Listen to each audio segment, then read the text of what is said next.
Hello, everybody. This is Gareth Cahoon Speaks back here with part two of the previous post. I'd like you to hit the subscribe bar, give me a thumbs up if you like the video, or hit the notification bell to be notified when I post my next post. Or if you'd like to donate to my ministry and the charities that I support, you can do so through PayPal GarethCahoon3 at gmail.com. This one here is the second part of the previous post. Whether these timelines prove accurate remains uncertain. Humanoid robots remain expensive, their capabilities remain limited, and widespread deployment is far from guaranteed. Yet the direction of the emerging trend is difficult to ignore. Artificial intelligence is steadily moving beyond digital tasks and into the physical economy. For Israel, the trend matters because the country's economic success has become concentrated in precisely the activities most exposed to automation and productivity gains. The challenge is not that AI will suddenly replace software engineers, rather, companies may simply require fewer of them to achieve the same output. The shift is occurring simultaneously with another long term trend, the globalization of talent. Remote work, distributed development teams, and cloud based collaboration have weakened the importance of geography. Israeli companies can increasingly hire engineers in Eastern Europe, India, or the United States without sacrificing operational efficiency. As firms become more international, management functions often follows customers, investors, and strategic partners abroad. Only at this point does the shekel enter the picture. The strength of the Israeli currency is not the primary cause of these changes, but it may be accelerating them. Over the past year, the shekel has appreciated sharply against the dollar, reaching levels not seen in decades. For many technology companies, this creates an uncomfortable mismatch. Revenues are largely earned in dollars, while salaries, taxes, and operating expenses are paid in the shekel.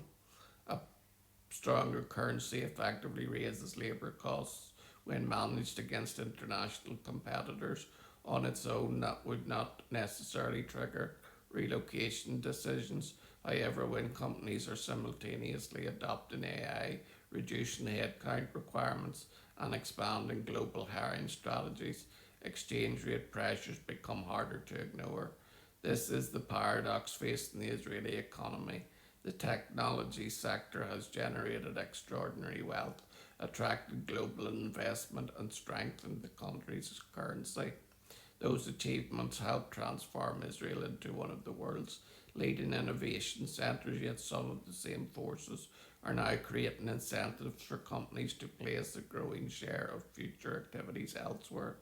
However, investors should resist drawing overtly pessimistic conclusions.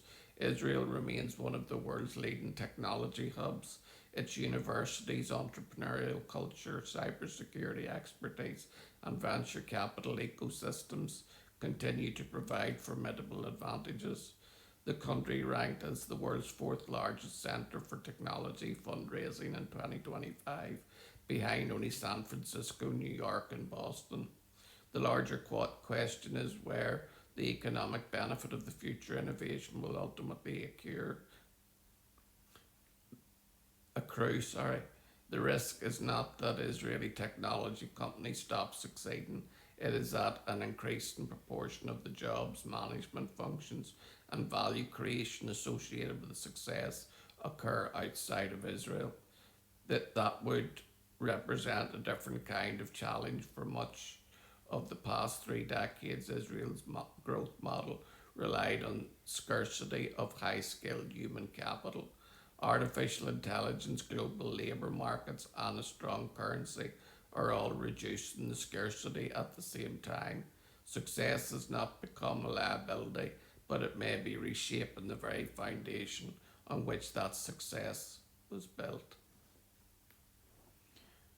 But we do not have to fear or be frightened by this, because as long as Israel relies on the God of Israel, the shekel will remain strong, and so will Israel. Am Israel Chai. Shalom. Maranatha.